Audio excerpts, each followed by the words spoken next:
What will be the math behind Budget 2023? In the upcoming Union Budget session, the centre will make wise commitments regarding managing its resources. But finding the ideal balance this time won't be simple.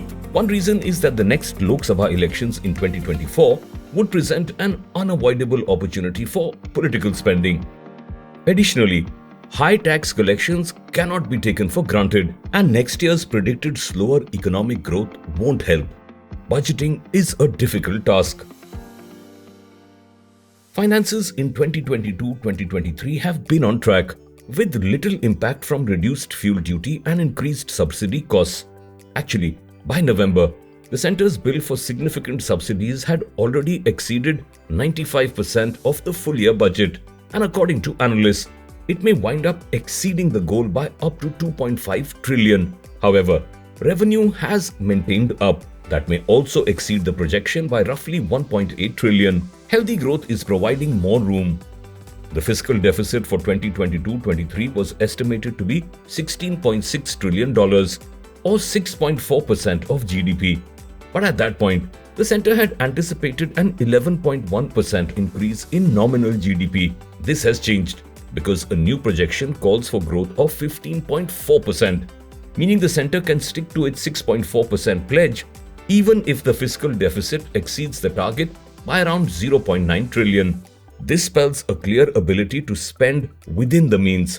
In its upcoming budget, the centre could set its fiscal deficit target for 2023-24 at 6% of GDP, but it could be difficult to achieve due to the fiscal pressures likely to arise ahead of the 2024 national elections. Meanwhile, to support the slowing economy, the government may also need to maintain strong capital spending, which will provide its own set of difficulties, with economists projecting nominal GDP growth of roughly 11% in 2023-2024. The budget deficit may need to be kept under control at 18.8 trillion for it to be 6.2% of GDP and 18.2 trillion for it to decrease to 6%.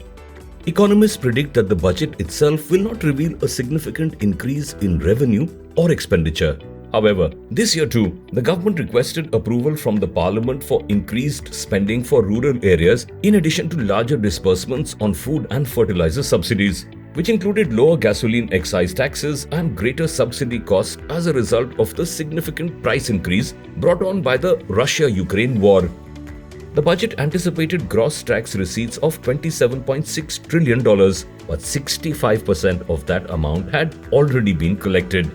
The government may choose to continue with conservative tax targets, which may limit the scope for more announcements in the budget itself, which will be closely scrutinized for election SOPs, with growth expected to slow down in 2023-2024. The rapid growth in tax collection so far could also weaken. However, many officials and economists have opposed the increased revenue from indirect tax collections since it places an unfair burden on poor Indians who are already suffering from greater prices and could be harmful to a recovery in consumption. The administration must walk a precarious fiscal tightrope. While the Indian economy has come a long way in the last 3 decades, glaring challenges remain.